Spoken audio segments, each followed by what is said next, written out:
Terima kasih kerana mengikuti kami tuan-tuan dan puan-puan. Seperti mana yang kita maklumkan bahawa seperti mana tuan-tuan semua pun dah tahu bahawa dua hari lepas, kemarinlah lebih tepatnya, kita dikejutkan dengan permergian bekas pengarah Jabatan Siasatan Jenayah iaitu Tan Sri Zaman Han yang juga merupakan bekas ketua pengarah penjara Malaysia. Baik, untuk mengimbau kembali saat-saat pengkebumian Allahyarham, kita ada dapat ihsan daripada, kita ambil video YouTube daripada arah Polis Diraja Malaysia yang memang ada merakamkan itu. Jadi kita siarkan balik Mahfuz video pengkebumian Allahyarham sebelum kita pergi seterusnya. Silakan.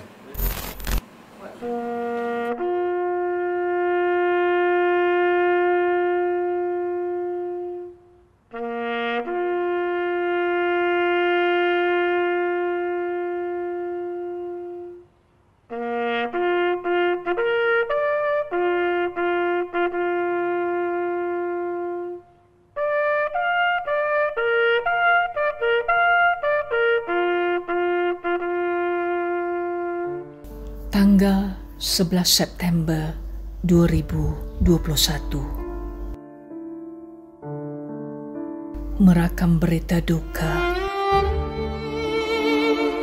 yang cukup mendalam. Gugurnya seorang pejuang Sangsaka Biru, membawa tekad juangnya yang jitu dan pasti,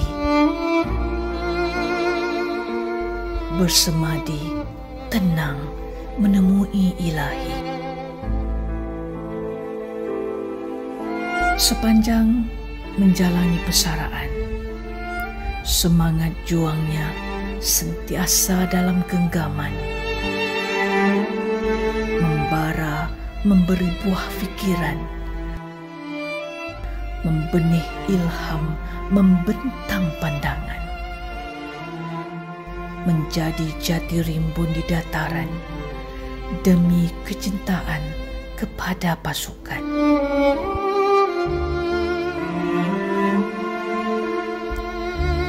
Terima kasih, wahai pemimpin berjasa. Keberadaannya nyata dirasa. Kehilangannya menerbitkan derayan air mata. Akan kami kenang setiap jasa dan budi, terpasak kukuh di hati dan juga sanubari, terakam kekal dalam memori. Salam takziah kepada seluruh ahli keluarga. Semoga Allahyarham ditempatkan di kalangan orang-orang yang beriman dan soleh. Al-Fatihah. Bismillahirrahmanirrahim. Alhamdulillahi Rabbil alamin. Ar-Rahmanirrahim. مالك يوم الدين إياك نعبد وإياك نستعين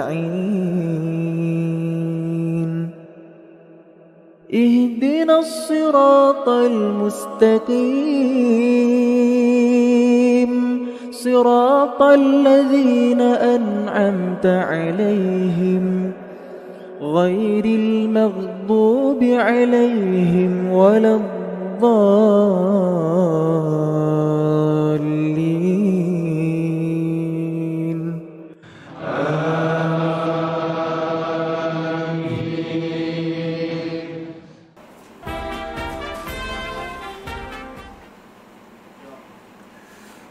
Bismillahirrahmanirrahim. Assalamualaikum warahmatullahi wabarakatuh. Baik, tuan-tuan yang baru mengikuti kami, begitulah tadi sedutan yang kita ambil daripada laman rasmi PDRM mengenai upacara pengkebumian bekas pengarah Jabatan Siasatan Jenayah yang juga bekas ketua pengarah penjara Allahyarham Tan Sri Zaman Han.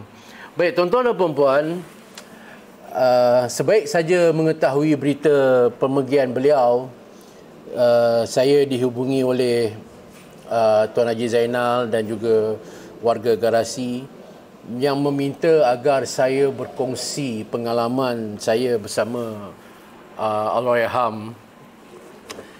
Sebenarnya terus terang saya katakan tuan-tuan dan puan-puan, ketika itu saya keluh kerana kenangan dengan Allahyarham ni sangat istimewa dan sangat panjang.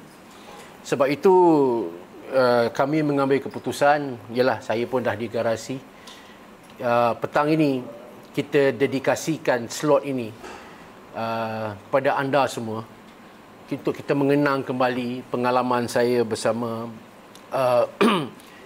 bagi saya antara pegawai terbaik yang pernah dimiliki oleh PDRM, tuan-tuan dan puan-puan. Seperti yang tuan-tuan sedia maklum, saya adalah merupakan hampir sebahagian besar karier saya dalam bidang kewartawanan adalah dalam bidang wartawan jenayah. Dan sudah itu, sudah tentu kita mempunyai hubungan yang bukan saja hubungan kerja, tetapi ada kalanya hubungan yang agak personal dengan pegawai-pegawai polis yang kita rapatlah. Dalam hal ini Tan Sri Zaman Han. Izinkan saya tuan-tuan dan puan-puan, petang ini saya nak imbau balik kenangan saya bersama Allahyarham yang bagi saya satu kenangan yang takkan saya lupakan sepanjang hayat saya. Ini kerana ketika bersama beliau, Allahyarham banyak kali berkongsi kisah-kisah sedih, lucu, suka, duka sepanjang pengalaman beliau 20 tahun menjadi pegawai kanan polis, khususnya dalam mengendalikan kes-kes berprofil tinggi. Tuan-tuan pun sedia maklum, Tan Sri Zaman Han ni dia sinonim dengan kes-kes jenayah berprofil tinggi.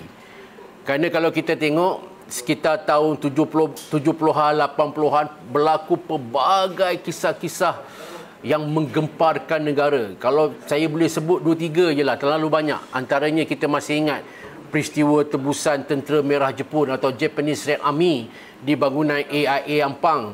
Begitu juga kes tebusan penjara Pudu, kes tebusan di penjara Kuantan, pemburuan Bo Tak Chin, pemburuan penjenayah kejam Bentong Kali, pembunuhan Mona Fendi, macam-macam tuan-tuan dan puan-puan.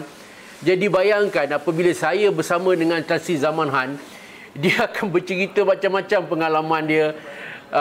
Benda tu ada yang off record lah. Banyak yang tak pernah diceritakan pun ada.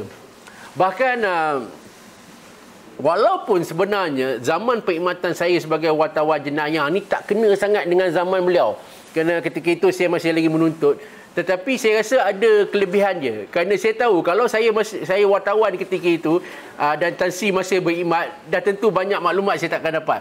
Sebab ialah sebagai pegawai polis mereka terikat dengan benda-benda yang berkaitan dengan akta rahsia rasmi, OSA apa semua.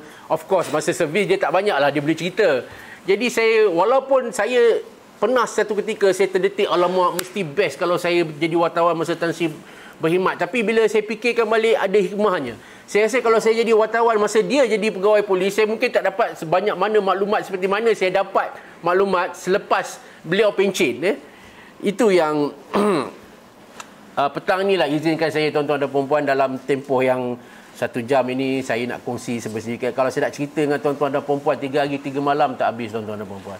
Sebab dia macam mana saya boleh katakan antara yang saya tak dapat lupa lah.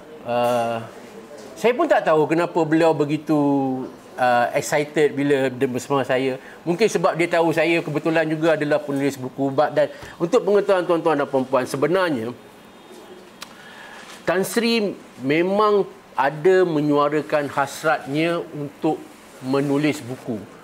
Dan rasanya beliau dah ada pun penulis. Tetapi pada masa yang sama beliau juga sentiasa mendapatkan input dari saya. Macam mana kalau nak buat kisah, nak buat buku, macam mana harga, macam mana cara, macam mana. Jadi dia banyak berkongsi dengan saya. Cuma saya tak tahu status perkembangan buku beliau.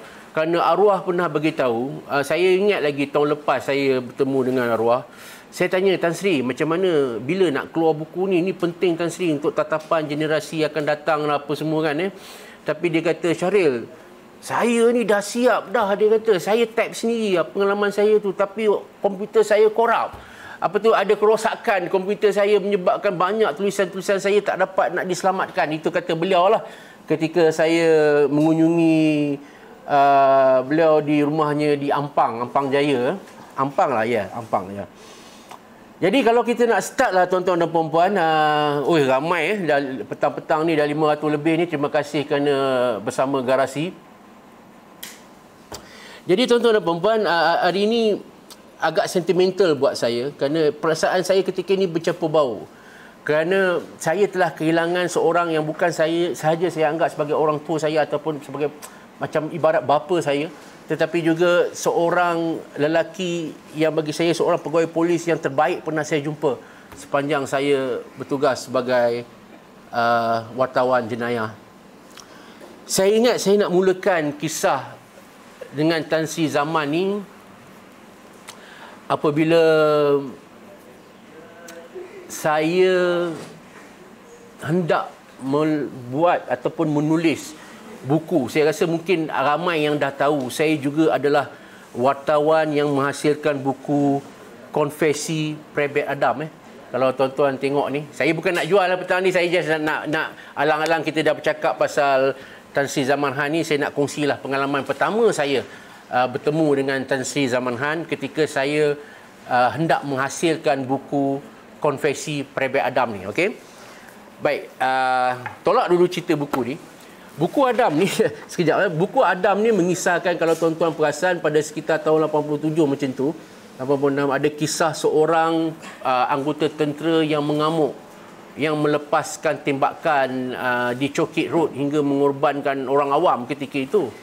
Dan rumours sangat kuat mengatakan Prebet Adam berbuat demikian angkara adiknya telah dibunuh oleh seorang caddy, adiknya yang juga seorang caddy golf telah dibunuh oleh almarhum Sultan Johor yang ketika itu adalah yang di Pertuan Agong.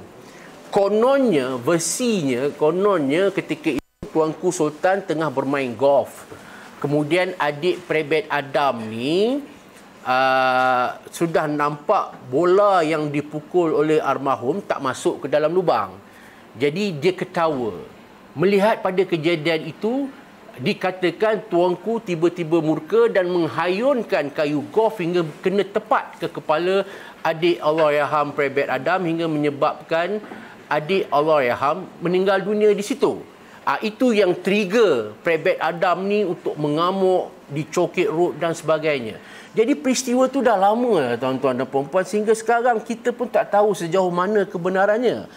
Jadi diringkaskan cerita tuan-tuan dan puan-puan, saya berjaya menemui Prebet Adam sendiri di Pulau Pinang.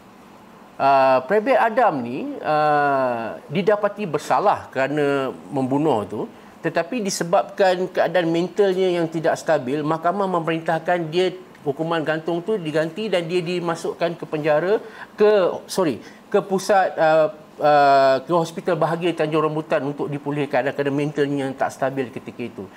Dan selepas Prebet Adam keluar daripada Hospital Bahagia Tanjung Rambutan tu, satu hari dia ada menghubungi saya melalui Facebook dan menyatakan keinginan dia untuk menjelaskan kepada rakyat Malaysia apa sebenarnya yang berlaku.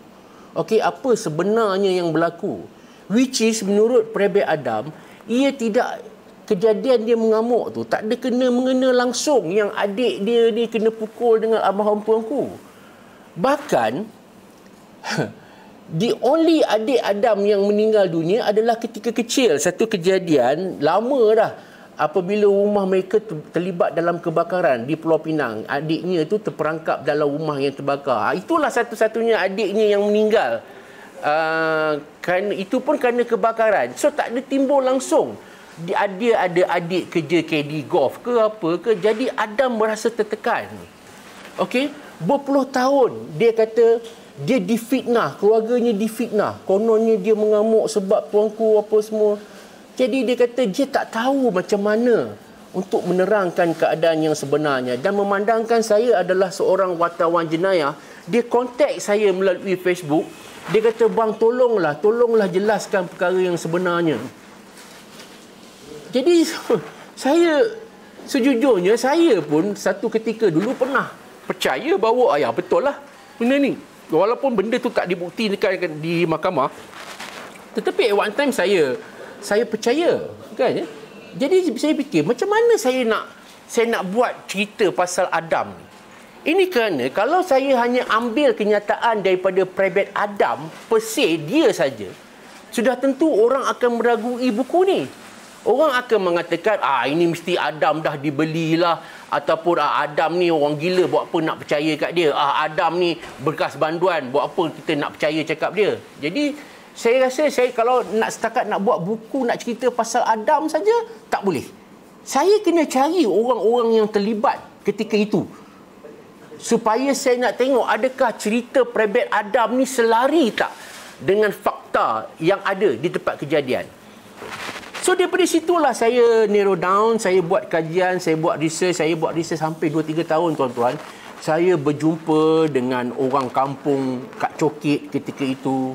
Saya berjumpa dengan pegawai tentera yang memujuk Adam masa mengamuk ketika itu. Saya berjumpa dengan Tan Sri Syafiee Abdullah, peguam bela Adam ketika itu. Masa itu Tan Sri Syafiee tak terkenal macam sekarang lah. Masa itu peguam biasa saja. Saya menemui buat pakar sakit jiwa yang merawat Adam. Boleh dikatakan buku itu merangkumi 360 darjah. Buku ni 360 darjah saya menyelidiki, menemui semua mereka yang terlibat. Kerana saya tak mahu buku itu nanti hanya satu hala. Kan, katalah buku pengakuan Private Adam ni hanya dari sudut Private Adam saja. Sudah tentu akan ada orang yang mempertikaikannya. Dan dalam banyak-banyak watak penting dalam peristiwa amukan Private Adam itu, orang yang saya betul-betul kena verify kejadian ini adalah Tan Sri Zaman Han. Kenapa Tan Sri Zaman Han? Kerana Tan Sri Zaman Han lah ketika itu adalah pengarah di Bukit Aman. Beliaulah antara pegawai polis tertinggi pertama yang sampai di tempat kejadian. Beliaulah yang mengetuai operasi untuk menamatkan insiden tersebut. Jadi maknanya di sini, buku yang saya buat ini tidak akan komplit ataupun tidak akan mencapai sasaran matlamatnya sekiranya saya tak dapat nak interview ataupun tak dapat nak bertemu empat mata dengan Tan Sri Zaman Han. Kerana saya percaya maklumat daripada Tan Sri Zaman Han adalah maklumat yang paling berharga dalam usaha untuk menghasilkan buku Amok Private Adam ini. Jadi tuan-tuan dan puan-puan, saya pun dipendekkan cerita, saya cubalah hubungi kawan-kawan saya, pegawai-pegawai di Bukit Aman semua. Mereka bagilah nombor telefon Tan Sri Zaman dan perkataan pertama yang keluar daripada mulut Tan Sri Zaman ketika itu, baiklah kalau buku ni ditujukan untuk menjenihkan nak cerita benda sebenar, awak datang jumpa saya di rumah, saya akan duduk dengan depan awak, saya akan cerita A sampai Z apa yang berlaku. Itulah orang kata perkara pertama sekali macam mana saya bertemu dengan Tan Sri Zaman Han. Saya ingat lagi lebih kurang pada pukul 4 petang. Lebih kurang pukul 4 petang beliau bagi alamat. Supaya datang ke Sabah ya saudara Nasrul Hadi. Saya faham. Kan saya nak cerita. Sebagi saya peluang sikit-sikit, saya akan cerita pengalaman saya dengan Private Adam, dengan Mona Fendi, dengan apa semua kan. Saya tak boleh nak terus jam macam tu saja. Sabar, saya akan cerita. Okey. Alright. Jadi saya pun berjumpalah dengan beliau di rumahnya di Ampang. Jadi dia pun duduklah depan saya. Ketika itu isteri arwah pun tak berapa sihat sebenarnya. Isteri arwah pun tak berapa sihat sebenarnya.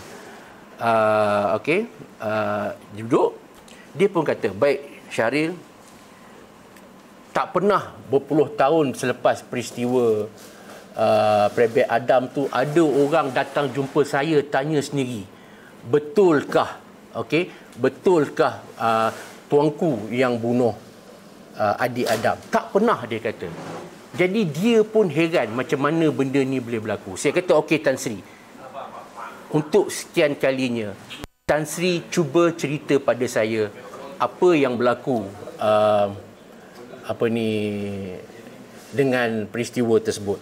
Dia kata, okey, ini kita pergi satu persatu. Saya akan pergi satu persatu kes. Saya akan cerita pasal Mona Fendi, saya akan cerita pasal Kalimutu, saya akan cerita. Sabar tuan-tuan, saya pergi satu dulu. Saya pergi memang bab Private Adam. Jadi Tan Sri duduk depan saya. Dia kata, segalanya bermula, Syaril, ketika itu sedang berlaku politik di Malaysia agak tidak stabil.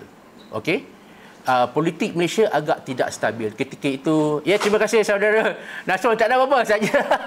Nasrul, relax. Saya bukan marah. Saya just explain, Nasrul. Relax. Okay, no problem. Thank you, bro. Kena komen. Okay. Dia kata, ketika kejadian itu, politik Malaysia agak tidak stabil. Ketika itu MCA, UMNO apa semua tengah berseteru lah. Pemuda MCA tuduh UMNO macam ni, UMNO kata MCA macam ni. Ketika itu suasana tidak stabil. Jadi memang keadaan keselamatan ketika itu tidak begitu elok. Jadi pihak polis tengah bersedia dengan sebarang kemungkinan. Ketika itulah Tan Sri Zaman kata, tiba-tiba dia dapat panggilan bahawa ada seorang lelaki mengamuk di Chokit Road. Di dekat area belakang Shell Chokit Road tu, kalau tuan-tuan, Shell tu pun ada sekarang ni. Belakang tu ada satu rumah tu, kat situlah. Ada seorang lelaki mengamuk, dia bakar stesen minyak tu, dia tembak orang kat situ sampai mati. Jadi ketika itu sebagai pengarah di Bukit Aman, terkejut, dia kata, ini apa pula ni? Sebab apa? Masa tu yang tergambar di kepala Tan Sri Zaman, ini nak jadi 13 Mei ke ni? Nampak tak ketika itu? Tan Sri Zaman kata, sudah. Kan, masa ni lah nak jadi tembak-menembak ni apa. Jadi masing-masing mereka itu cukup risau kerana mereka masa tu, Tan Sri Zaman ingat, dah jadi macam kaum. Sebab pertama, kejadian itu berlaku di Chokit Road. Tuan-tuan pun tahulah, sekitar tahun 80-an, di Chokit Road ni banyak peniaga-peniaga Cina. Dan yang mengamuk tu pula seorang lelaki Melayu. Jadi perkara pertama yang berada di fikiran Tan Sri Zaman ketika itu, tantang ini berlaku sekali lagi 13 Mei ni. Jadi mereka pun bergegaslah ke sana. Bila mereka bergegas ke sana, pegawai polis yang di lokasi pun brief pada Tan Sri Zaman. Ia tidak melibatkan sebarang siasatan awal tu, tak adalah sebab perkauman. Tetapi diorang dapat tahu yang mengamuk itu seorang anggota tentera siap berpakaian celoreng, siap M16. Jadi Tan Sri Zaman kata, saya ketika tu ini yang benda pula ni. Siapa pula tentera yang mengamuk apa semua ni? Jadi sebagai seorang pengasas unit tindak khas, Tan Sri Zaman sudah menggerakkan satu trup dari unit tindakan khas Bukit Aman. Dia juga menggerakkan pasukan trup daripada anggota daripada Jabatan Siasatan Jenayah Kuala Lumpur, iaitu daripada unit jenayah berat D9, dan juga boleh dikatakan dan anggota FRU apa semua untuk mengepung kawasan Kampung Baru tu dekat Jalan Cokit tu, mengepung di situ untuk dan meletakkan penembak-penembak tepat untuk mengesan Private Adam ni. Tetapi ada satu masalah. Ini yang Tan Sri Zaman cerita dekat saya. Saya ketika itu, dia kata, saya agak macam serba salah, Rin. Sebab inilah kali pertama kejadian besar yang melibatkan seorang anggota tentera. Jadi dia kata, Syarif fahamlah. Kadang-kadang, zaman tu lah, kadang-kadang tentera dengan polis ni sensitif kalau benda melibatkan tentera dengan polis ni. Tetapi kalau ikut pada kejadian yang berlaku, itu adalah di bawah tanggungjawab polis. Polislah yang perlu menyelesaikannya kerana ia sudah melibatkan jenayah. Tetapi pada masa yang sama, Tan Sri Zaman kata, saya pun kena mengambil kira juga rakan-rakan saya di pihak tentera. Kerana benda ni sensitif. Lagipun real, dia beritahu saya, tentera ni satu cara je yang paling baik kalau ada masalah di kalangan mereka. Kita kena minta pegawai dia sendiri yang selesaikan. Sebab tentera ni, menurut Zaman Han, anggota dia cukup taat pada pegawai mereka. Jadi, Saya rasa kalau kita nak selesaikan cara polis, Adam akan mati. Memang betul tuan-tuan dan puan-puan, sebenarnya Tan Sri Zaman Han bagi tahu ketika itu senjata anggota UTK semua betul-betul dah tenang aim betul-betul di kepala Perabot Adam. Ini Adam sendiri beritahu. Ini saya boleh clarify sebab Adam pun masa saya interview Adam beritahu, Cik Syahrir tahu kau masa tu saya nampak polis punya M60 semua dekat kepala saya korang daripada jauh, daripada aim. Maknanya betul lah tu. Tan Sri Zaman pun berkata benda yang sama. Ketika dalam proses untuk menumpaskan Adam tu, sebenarnya tuan-tuan dan puan-puan, anggota UTK hanya perlu tunggu arahan daripada Tan Sri Zaman saja untuk melepaskan tembakan tepat ke kepala Perabot Adam. Di sini makna kata kalaulah ketika itu Tan Sri Zaman kata shoot, boom, habis tuan-tuan dan puan-puan. Di sinilah Tan Sri Zaman cerita dekat saya ada berlaku sedikit konflik lah. Bukanlah konflik besar macam mana, tetapi ketika itu agak ada berlaku sedikit persengketaan lah antara beliau dan juga pegawai tertinggi tentera. Kerana pegawai tertinggi tentera ketika itu terang-terang mahu menyelesaikan masalah anak buah mereka dan mereka tak mahu anak buah mereka dicederakan. Sedangkan Tan Sri Zaman pula ketika itu adalah seorang pegawai polis. Ini kalau kes jenayah ni polis, tentera tak boleh campur. Dia macam itulah tuan-tuan. Tapi Alhamdulillah Tan Sri Zaman kata walaupunlah mula-mula tu macam konflik sikit lah kan. Tentera nak settle cara dia, polis nak settle cara dia. Akhirnya dia orang ambil keputusan begini. Tan Sri Zaman bagi tahu kat saya pun bagi tahu Panglima yang pujuk tu beginilah. Saya benarkan Panglima tentera masuk ke lokasi itu. Maknanya ini satu orang kata, kalaulah Tan Sri Zaman ni dia pegang pada ego dia, tak boleh, ini polis. Maknanya silap ibulahnya Adam satu hal pula polis bergaduh dengan ATM. Tapi nampak tak di situ wise-nya atau kebijaksanaannya Tan Sri Zaman yang tak mahu cerita ini akan jadi lebih teruk. Jadi mereka decide tak apalah, dia kata saya turunkan ego saya beritahu pada Panglima tentera yang nak memujuk Adam tu beginilah.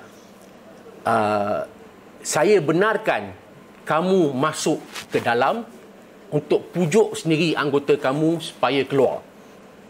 Walaupun kalau ikutkan saya yang lebih berkuasa kerana ini adalah kes polis, tetapi nak elak, nak bagi orang kata win-win situation lah.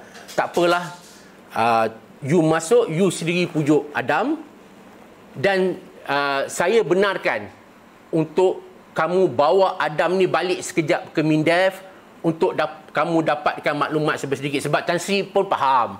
Sudah tentu sebab tentera pun ada dia punya unit risik dia sendiri, ada polis tenteranya sendiri. Sudah tentu tentera pun nak tahu kenapa anggota dia orang mengamuk. Jadi Tan Sri Zaman beritahu kalau kami terus tangkap Adam masuk dalam lockup, macam mana anggota polis tentera nak interrogate Adam. Jadi untuk win-win situation lah, maksudnya tak apalah aku buang ego aku, kau buang ego kau, apa yang penting kita nak dapatkan Adam ni supaya Adam ni tak mengamuk. Satu keputusan dicapai adalah Tan Sri Zaman Han bagi tahu dia berunding dengan Ketua Polis Negara ketika itu Tan Sri Hani Omar, so membenarkan Panglima ATM untuk masuk ke lokasi di Cokit itu untuk pujuk Adam untuk menyerah senjata. Dan polis juga Tan Sri Zaman dan Tan Sri Hanif juga setuju agar membenarkan sekejap supaya Adam ni dibawa balik ke Mindef kerana untuk diambil keterangan oleh pihak tentera, tetapi dengan syarat dia tak boleh lama, lebih kurang dalam sejam 2 jam macam itulah. Diorang ambil keterangan dan Adam perlu diserahkan semula kepada polis untuk diambil tindakan. Jadi bila decide bincang-bincang, akhirnya dapatlah ketetapan bahawa pihak polis setuju untuk bekerjasama dalam hal ini, di mana penjenayah itu dipujuk oleh tentera, bawa balik dulu Mindef dan bawa balik semula ke IPK. Di sinilah orang kata nampak walaupun sebenarnya Tan Sri Zaman ni tuan-tuan dan puan-puan Siapa yang pernah kerja dengan dia boleh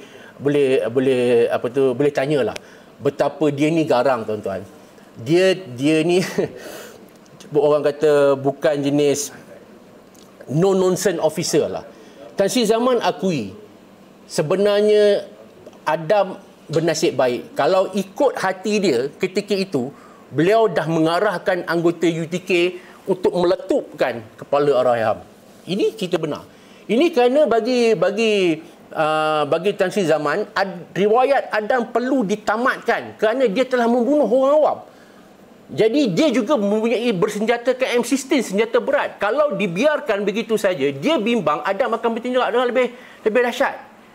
Tetapi disebabkan akhirnya menimbang permintaan daripada pihak tentera bahawa biar Dewang dulu yang handle dan sebagainya. Jadi dia kata, saya rendahkan ego saya sebagai pengarah siasatan jenayah, saya rendahkan ego saya sebagai pegawai polis, saya rendahkan ego saya sebagai orang yang mempunyai kuasa untuk membuat keputusan semata-mata untuk memastikan win-win situation. Okey, habis bab tu tengok cerita ni, ini pun tu saya kata kalau nak cerita bab dengan Tan Sri Zaman ni 3 hari 3 malam tak habis. Okey, habislah cerita pujuk. Akhirnya Adam berjaya dipujuk dan ditangkap dan dibawa pergi Mindef, dibawa pergi APK.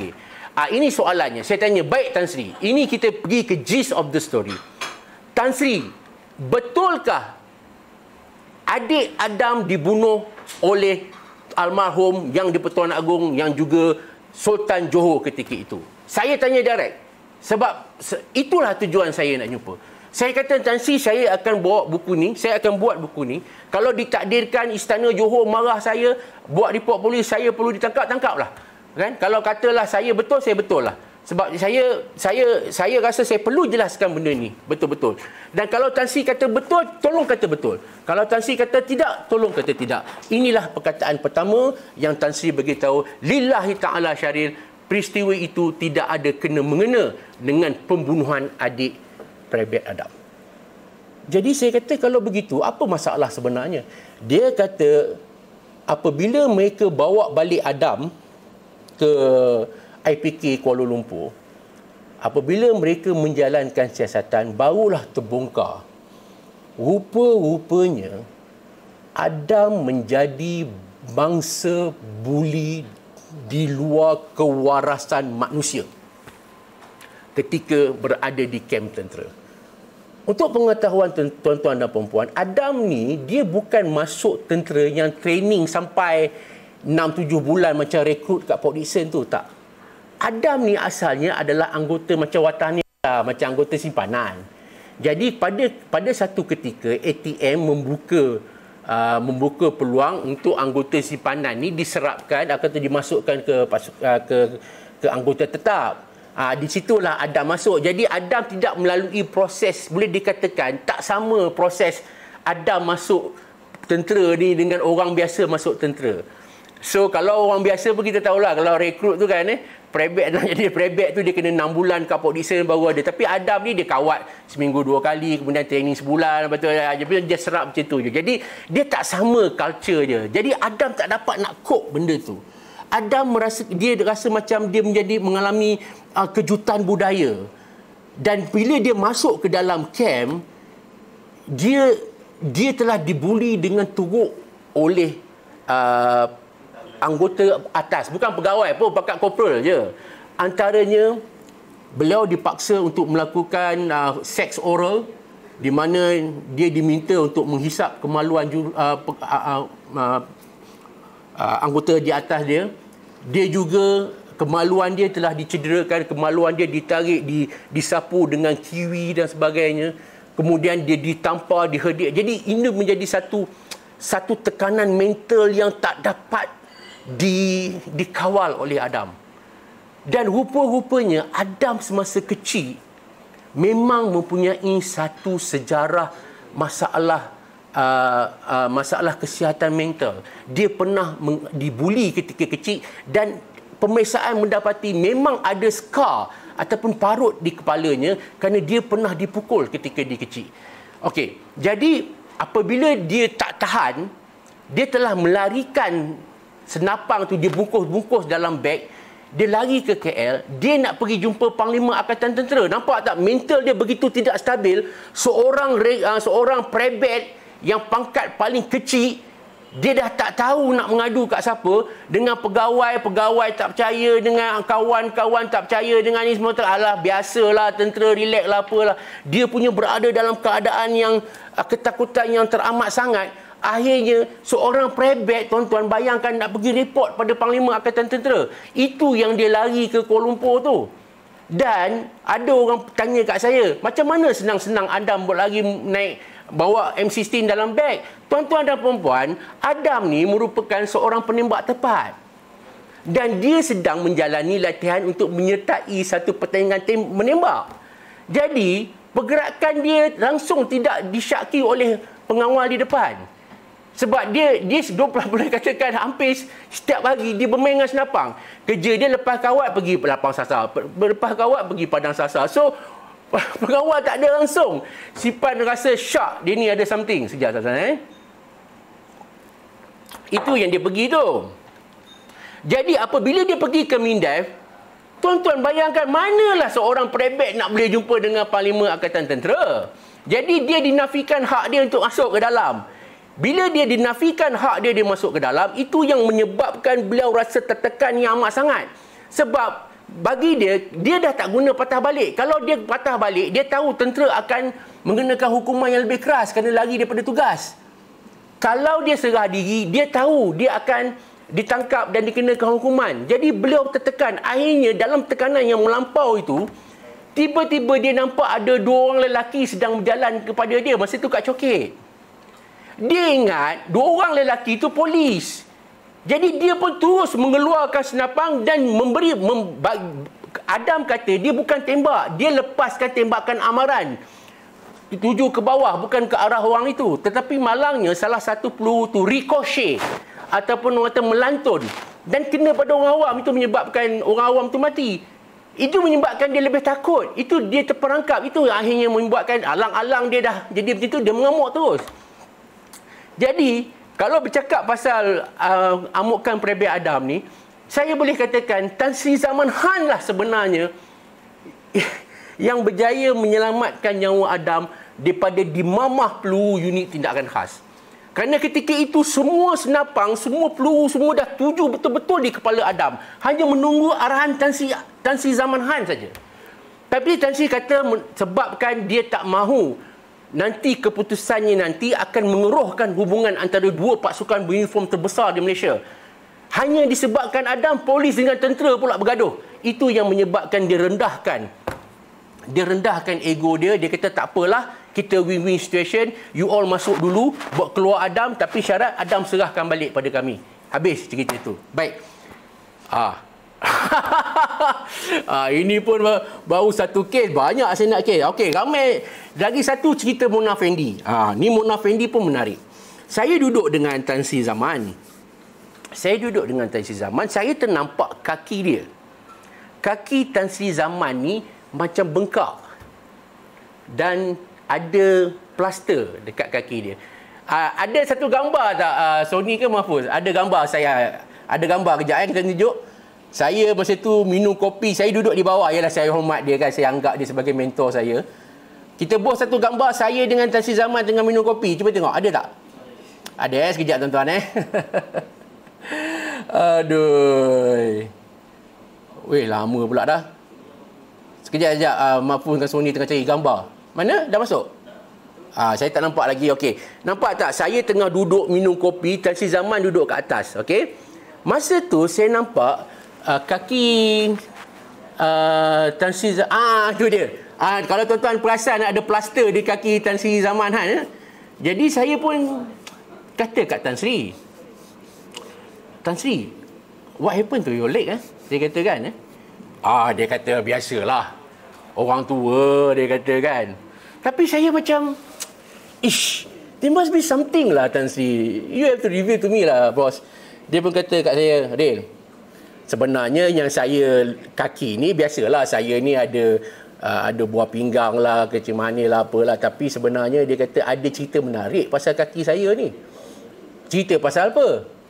awak ingat tak Mona Fendi? Cerita Mona Fendi pula dah kan. Cerita ni baru ni. Cerita Mona Fendi. Saya pun orang kata letak kopi tu. Yes, saya pun. Tapi saya kata, Tan Sri, ni kita sembang je tau. Saya pun tak tahu nak tulis kat mana. Saya bukan kerja dengan paper dah segala macam. Dia kata, aku cerita ni bukan aku nak suruh kau tulis. Kalau kau nak dengar, dengarlah. Tak nak dengar, tak apa. Nak dengar. Okey. Saya kata, Tan Sri, betul ke Mona Fendi ni dia ada kuasa bomoh apa semua kan sampai saya dengar dia pernah bomohkan Tan Sri lah apa semua. Dia kata macam ni. Okey. Ramai orang tanya saya, betul ke saya ni kena bomoh dengan Mona Fendi?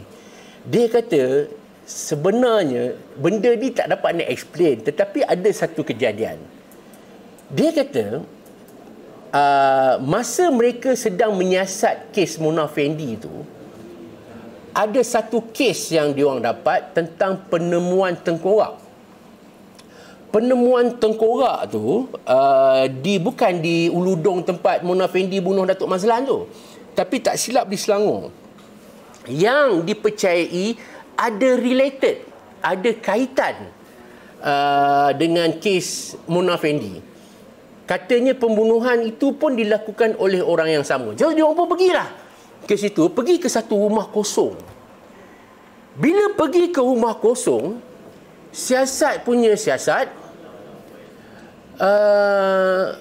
tiba-tiba mereka jumpa tengkorak, tulang apa-apa semua. Rupa-rupanya pembunuhan itu juga dipercayai dilakukan oleh bomoh tersebut. Okey, habislah cerita tu. So, tidak lama selepas itu, lebih kurang 2-3 hari selepas itu, Tan Sri Zaman perlu terbang ke Siberia dan Mongolia. Kerana ketika itu ada satu conference polis, mesyuarat polis di Siberia, di antara PDRM dan juga NATO ke whatever lah kan pergi. So, dia pun terbang ke NATO, dia pun terbang ke Siberia. Apabila sedang dia tengah conference tu, tiba-tiba kaki dia bengkak macam gajah tu. Ni tengah conference ni, tengah meeting, tengah conference, tiba-tiba kaki dia bengkak. Apabila kaki dia bengkak, kemudian apabila dia letak aja kaki dia ke tanah, dia menjerit kesakitan.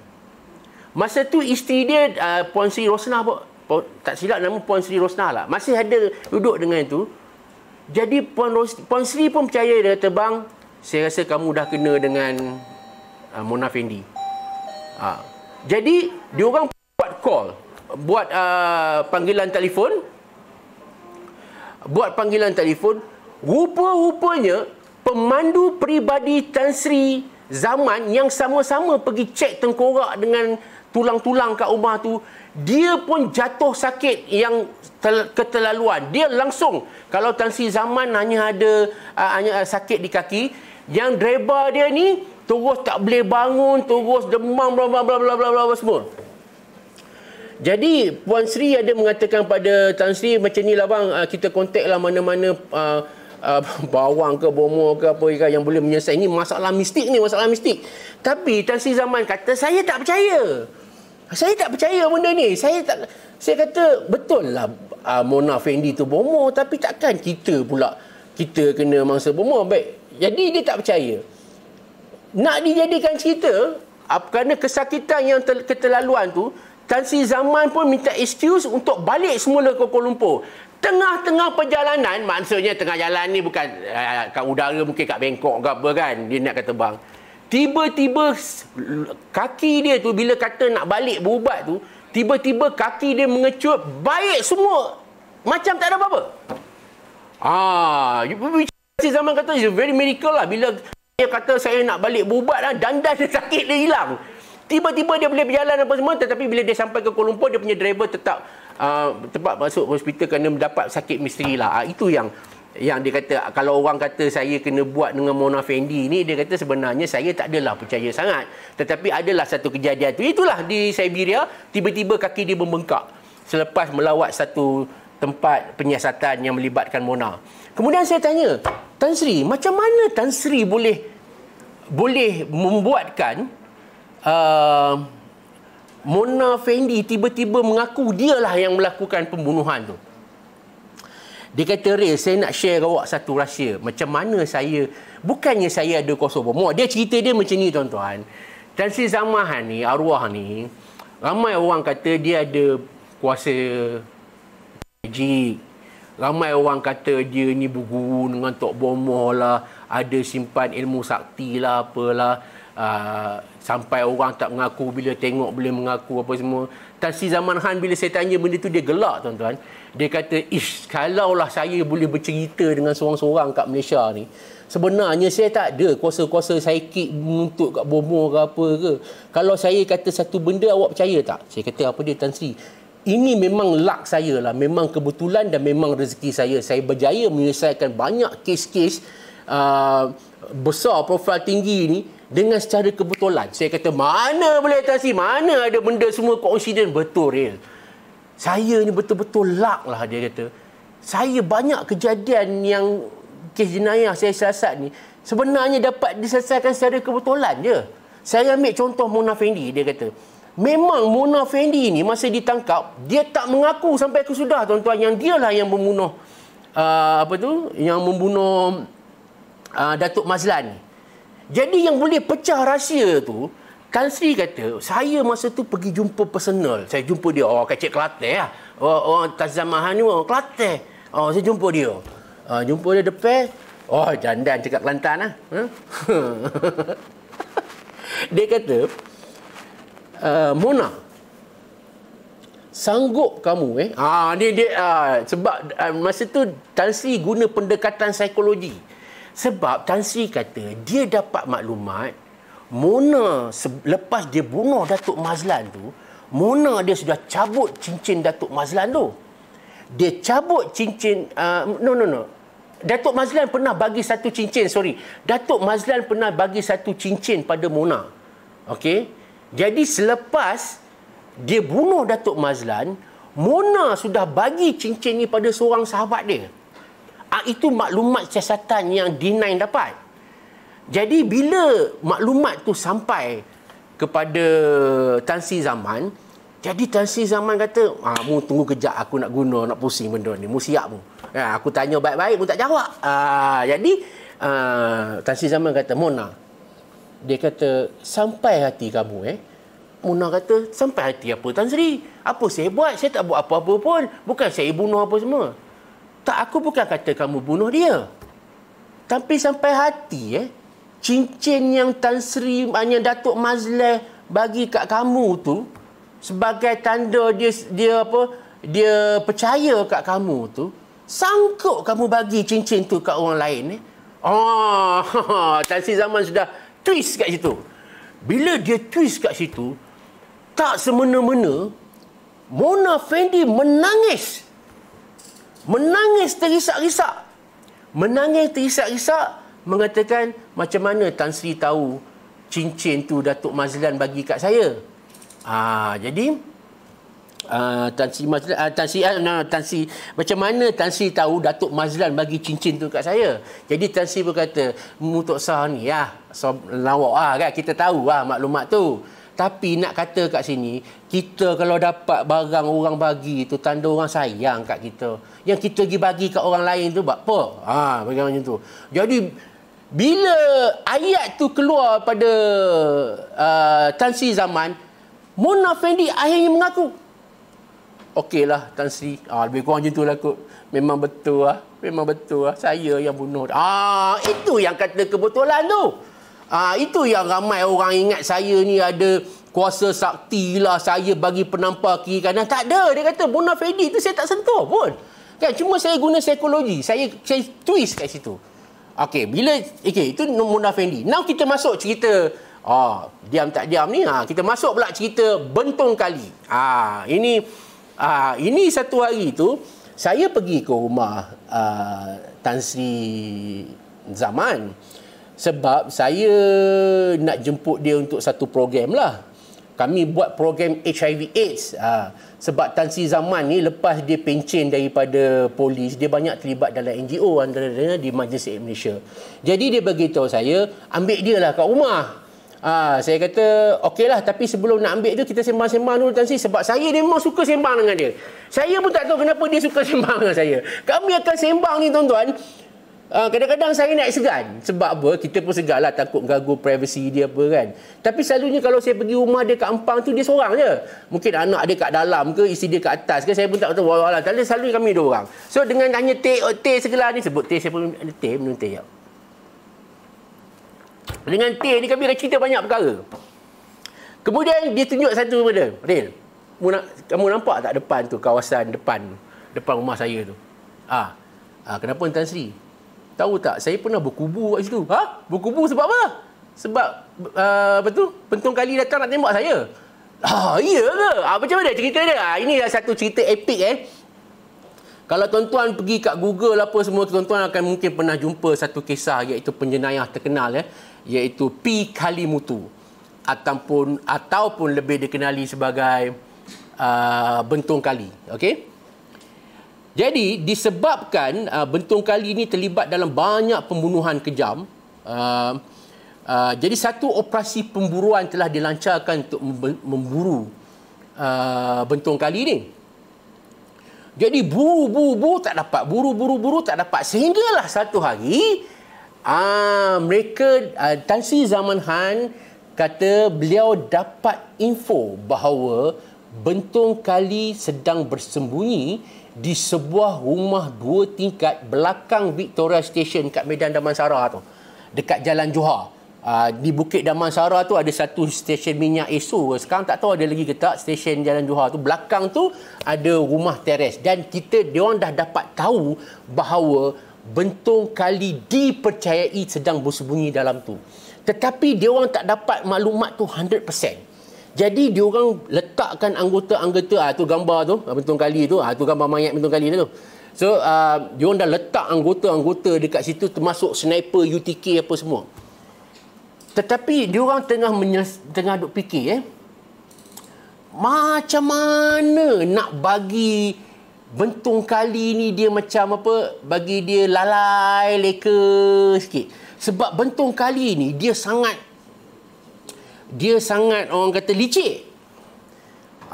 Tapi dia orang belum dapat lah, saya tak dapat lagi maklumat. Tiba-tiba satu hari ketika Tan Sri Zaman tengah bermain golf, seorang lelaki telah menelefon beliau melalui telefon atom. Dulu kan telefon atom, telefon bimbit tak ada. Tu yang besar gedabak tu kan. Dia tengah main golf. Tan Sri tengah main golf. Saya pun cakap, siapa ni? Nama saya Bentong Kali. Bentong Kali telefon dia tuan. Bentong Kali kata dia nak tamatkan riwayat Tan Sri. So Tan Sri kata, marilah. Kalau lu berani, lu mari. Kita jumpa. Kalau lu tahu saya di mana, lu mari. Kita jumpa one to one, face to face, man to man. Jadi cabar mencabar ni dalam telefon ni. Bila cabar, Tan Sri Zaman kata, sebenarnya dalam cabar tu pun kita pun orang biasa kita pun takut juga. Tak sebab kata. So dia kata, walaupun sebenarnya dia kata dia anggap tak ada apa-apa lah. Kan, kecil punya hal lah. Sebab sepanjang dia jadi pengarah siasatan jenayah, polis apa semua ni, macam-macam dah ugutan jenayah dia terima. Tetapi dia kata dia tak boleh ambil mudah lah. Dia kata malam tu dia kata ada 4-5 orang anggota UTK standby di depan rumah dia buat kubu. In case lah in case dia orang datang nak serang dia kat rumah lah. So memang ada anggota UTK yang standby di rumah dia tunggu kedatangan kata gangster nombor 1 Bentong Kali ni. Kemudian dia pun fikir ini melampau lah. Dia kata tak benar dah lah. Ada pula seorang penjenayah boleh cabar pula pengarah Jabatan Siasatan Jenayah. Akhirnya dia kata ini tak boleh biar. Dia orang, kalau tadi Kalimutu yang ugut Tan Sri Zaman, kali ini Tan Sri Zaman pula sudah buat satu game. So apa yang Tan Sri Zaman buat adalah Tan Sri Zaman sudah mendecide, buat keputusan untuk keluar dalam program master saya. Yang ni saya tak pasti. Sama ketika itu MHI tak ada lagi. Saya rasa Sekapur Sirih. Sekapur Sirih ketika itu rancangan pagi talk show di TV3 pada tahun 90-an. Sebenarnya ini adalah tipu hela Tan Sri, tipu hela lah, orang tipu sunat lah. Dia orang sudah plan keluar dalam rancangan Selamat Pagi tu, bercerita tentang Kalimutu. Tan Sri Zaman keluar statement bahawa kita percaya Bentong Kali ini sudah melarikan diri ke luar negara. Tuan-tuan tahu tak kenapa dia keluarkan statement tu? Dia saja keluarkan statement tu supaya Kalimutu ni leka. Supaya Kalimutu ni ingat, polis sudah kena tipu, saya ada sini, lu orang ingat saya keluar, macam itulah istilah dia. Sebenarnya untuk pengetahuan tuan-tuan dan puan, memang Tan Sri dan juga pegawai-pegawai dia dah plan untuk keluarkan statement di TV3 pada hari itu supaya membuatkan Kalimutu ni leka. Sedangkan pegawai-pegawai dia dah ada pun dekat kawasan Damansara tu. Acah. Dah acah dah pun. Dah ada pun, dah tahu dah pun rumah mana nak serbu. Tapi dia orang Tan Sri saja keluarkan statement macam tu supaya Kalimutu ni dia leka lah. Jadi tuan-tuan bayangkan pagi itu dia buat statement yang Kalimutu dipercayai melarikan diri tu. Malam tu lah, subuh kemudiannya lah, Kalimutu berjaya ditembak mati. Pom. Nampak di sini. Dan Sri Zaman kata, sebenarnya di sini juga dia betul saudara Fakhruddin, psikologi pendidikan ni Tan Sri Zaman memainkan psikologi. Sebab tu Tan Sri Zaman kata, saya bukan ada kuasa mistik, saya bukan ada kuasa bomo apa semua, tapi kita menggunakan pelbagai strategi. Seperti mana yang tuan-tuan tengok dalam kes Peribad Adam, guna teori psikologi, okeylah. Kita win-win situation, polis pun dah okey, tentera pun okey, jadi tak ada sampai tumpah darah. Itu satu. And then kalau dalam kes Mona Fendi pun begitu. Tan Sri Zaman guna taktik pasal cincin. And then kalau dalam kes Bentong Kali tu buat-buat cakap dia dah lari luar negara. Sebenarnya dia orang dah tahu pun Bentong Kali tu kat mana. Ada satu kejadian di Rawang, ni berkaitan dengan kes Bentong Kali juga. Ada satu pembunuhan yang dipercayai dilakukan oleh Bentong Kali. Jadi Tan Sri Zaman pergi ke tempat tu, di Rawang tu. Pergi-pergi, Tan Sri Zaman kata, ini Bentong Kali ke yang bunuh ni? Tapi pegawai kat situ kata, kita rasa ni bukan Bentong Kali tu lah. Ni kes lain ni, tak ada kena-mengena ni. Tapi Tan Sri Zaman kan, masa tu ada satu insting. Dia kata, saya rasa ini mesti dibuat oleh Bentong Kali. So Tan Sri Zaman kata, dibunuh pakai apa? Jadi pegawai dia kata, bukan pakai pistol, bukan pakai apa tuan, dia pakai pisau ya apa ke. Tan Sri Zaman kata, okey tak apa, biar saya sendiri cek. Tan Sri Zaman pergi ke belakang nak jadikan cerita, tuan-tuan, terjumpa sebiji kelosong betul-betul depan mata dia. Ini mengesahkan bahawa kematian itu bukan disebabkan diserang dengan senjata tajam, tetapi disebabkan senjata senjata automatik. Dan selepas dibuat postmortem dan sebagainya, memang sah. Itu pun adalah perbuatan Kalimutu. Nampak tak Bentong Kali? Walaupun pegawai dia dah kata ini tak ada kaitan apa semua, tapi dia ada satu insting, dan itulah yang Tan Sri Zaman kata tadi. Kebetulan saya tu tak salah, memang betul, rupanya memang betul. Kes itu pun Bentong Kali yang lakukan. Okey? Okey. Dah dua dah. Saya nak share mana lagi. Kita dah. Terima kasih lebih 1,000 lebih yang real time sekarang ni. Pada yang baru masuk, petang ni saya sedang berkongsi pengalaman saya dengan Allahyarham Tan Sri Zaman Khan, iaitu bekas pengarah Jabatan Siasatan Jenayah Bukit Aman dan juga bekas Ketua Pengarah Penjara Malaysia. Ada yang tanya saya, okey, cerita sikit kes penjara Pudu. Okey, ini kes penjara Pudu, tuan-tuan dan puan-puan. Pada tahun 1986, sekumpulan banduan yang diketuai oleh penjenayah dari berasas Singapura, Jimmy Chua, telah menahan 2 orang kaki tangan, iaitu seorang doktor dan seorang pembantu perubatan di penjara Pudu. Dia orang menahan tebusan dan meminta supaya mereka dibebaskan kalau mau dua orang pembantu ini dibebaskan juga. So dalam hal ni Tan Sri Zaman beritahu pada ketika kejadian itu, ni dia cerita pula ni pasal tebusan penjara Pudu. Tan Sri cerita balik pasal penjara Pudu ni. Ramai orang kata sebab apa penjara Pudu ni jadi menarik? Sebab ramai orang kata Tan Sri Zaman Han bomoh. Kerana Tan Sri Zaman Han tiba-tiba muncul daripada dalam penjara, daripada tembok penjara. Itu sampai sekarang kalau sembang ramai orang macam Zaman Han ni bomoh, masa penjara Pudu tu dia tiba-tiba muncul apa semua. Itu saya tanya soalan yang sama, Tan Sri. Ramai orang kata Tan Sri ni bomoh lah, tiba-tiba boleh keluar muncul daripada celah-celah tembok kat penjara Pudu tu apa semua.